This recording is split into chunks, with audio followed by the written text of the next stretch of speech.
हे अख्खं दुकान आहे ना माझ्या होणाऱ्या सुनेचं आहे. समीरची आई, हे अख्खं दुकान ना माझं जावई खरेदी करायला इतकं श्रीमंत आहे. शॉपिंग करते का चोरी करून घेऊन जाते काय माहित. काय म्हणालीस? चोर कोणाला? तुला तुला चोर तुझा मुलगा लोकसारखा माझ्या मुलीच्या मागे मागे काय येतो? ए मागे मागे फिरायचे धंदे ना तुमच्या माय लेकीचे आहेत, आमचे नाही. परत बोललीस तू? परत?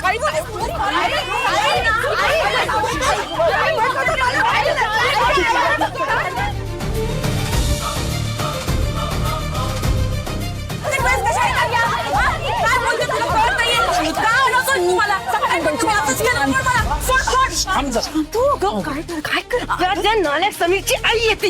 तुला कसं कळलं बरं ती अर्पिताची आई आहे? आज सकाळी बरोबर लायकी काढली तिची, तरी तोंड वर करून आली माझ्या समोर. नाही सकाळी म्हणजे काय झालं होतं नक्की सकाळी? अर्पिता हे बघ, आता इथे वाद नको. विराज सरांच्या प्रेस्टिजचा प्रश्न आहे हा. तुम्ही जरा शांत व्हा दिये, शांत व्हा. बघ आपण हे करायला आलोय काही भडकमकर काकांच्या ओळखीचं दुकान आहे. कसं आपल्यामुळे त्यांचं नाव नको खराब व्हायला. आई चला चला आपण साड्या बघूया. चला. मला ती इकडे कशी आली? मला परवडणार आहे एवढ्या मोठ्या दुकानात खरेदी करायला आली? नाही, मला सांग समीर आज इथे कसा आला? समीर तू बोलवलंयस अर्पिताला इथे. एक मिनिट, तुझं आणि त्याचं काही बोलणं झालं होतं? वहिनी काही काय बोलतेस? माझ्या लग्नाच्या खरेदीला मी त्यांना कशाला बोलवेन? आमचं काही बोलणं झालं नव्हतं. अगं मी का बोलवू? योगायोग असेल. अगं फक्त योगायोग आहे हा. योगायोग. आई तुमचा तरी विश्वास बसतोय का या योगायोग वरती? नाही तर काय. तेच तर, समीरची आई पटते तुम्हाला हे? आई तू चल आई, मला नाही यायचं काही. आता आपण साड्या घ्यायला आलो ना. जाऊ दे, चला आपण साड्या बघूया. चल बरं. आई चला. चल तू. आई आई आई आई चल. अगं मला दाखवते एकदा. चल तू बस इथे.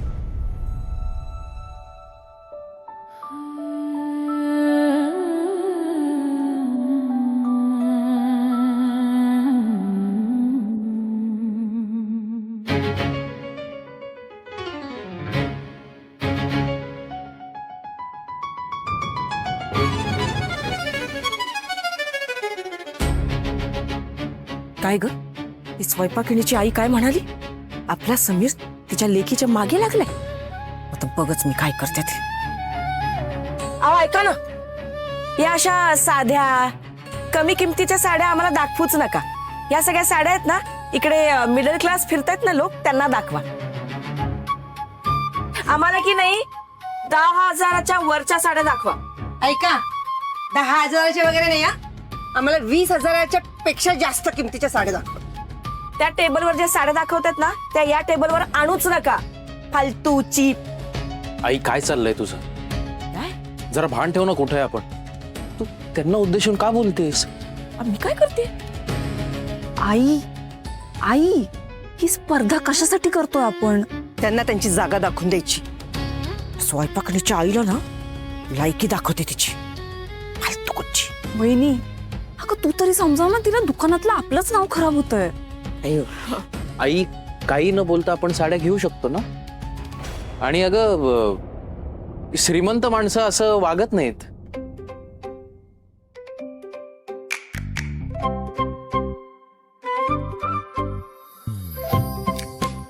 तू बस खाली बस. आता घे हवी ती साडी. आत्ती जरा आमचं बिल त्यांच्यापेक्षा जास्त झालं पाहिजे हा. राजश्री, आपलं बिल त्यांच्यापेक्षा जास्त व्हायला पाहिजे हं? आणि हे त्यांना कळायला पाहिजे. तू साड्या बघ.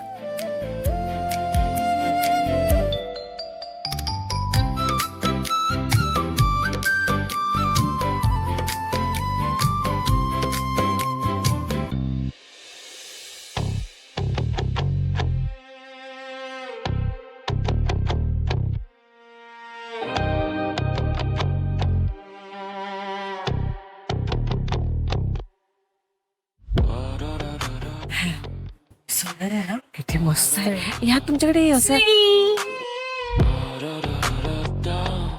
तू साडी सिलेक्ट करतोयस ना माझ्यासाठी? समीर, मला ना तुझ्याच आवडीची साडी नेसायची आहे. हे बघ मी तुला फ्री हँड देते. म्हणजे तुला हवा तो रंग, हवं तो डिझाईन, हवं तो पॅटर्न, सगळं तुला हवं तसं. ठीक आहे, बघतो मी तिकडे शेल्फ मध्ये जाऊन बघतो.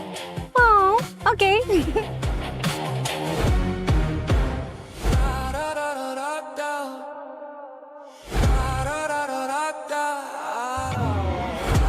मला हात धरताही येतो आणि तोडताही येतो.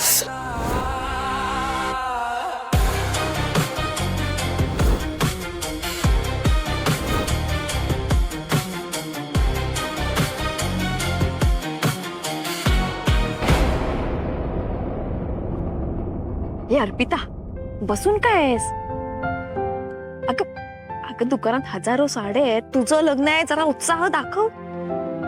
जा जा उठ जा, साड्या बघ जा. आणि विराज सरांनी स्पेसिफिकली सांगितलं अर्पिताला जी साडी आवडेल ती घेऊन द्यायची म्हणून, प्राइस बघायची नाही. जा जा उठ उठ. इतक्या झाल्या जरा, इतक्या मोठं दुकानात आहे. जा बघ जा बघ जा जा जा की जा जा जा. फायनल करायला मी येते. जा. आई तू सांग ना त्यांना कोणती हवी आहे.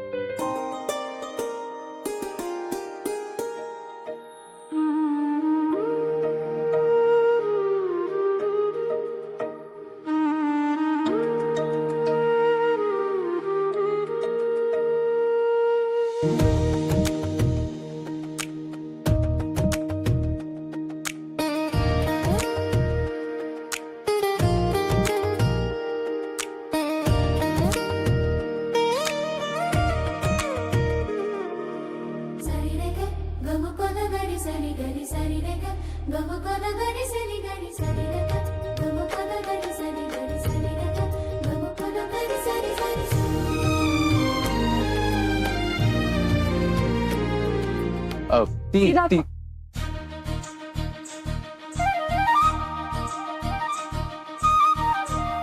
ही हो. पण सर आमच्याकडे यातला एकच पीस आहे. एकच आहे.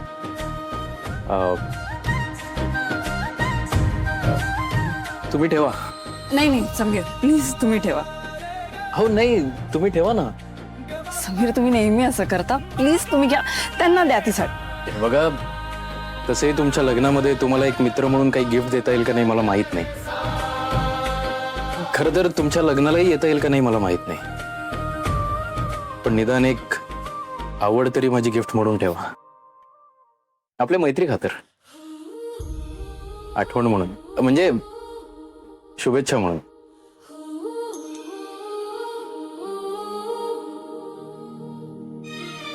आठवण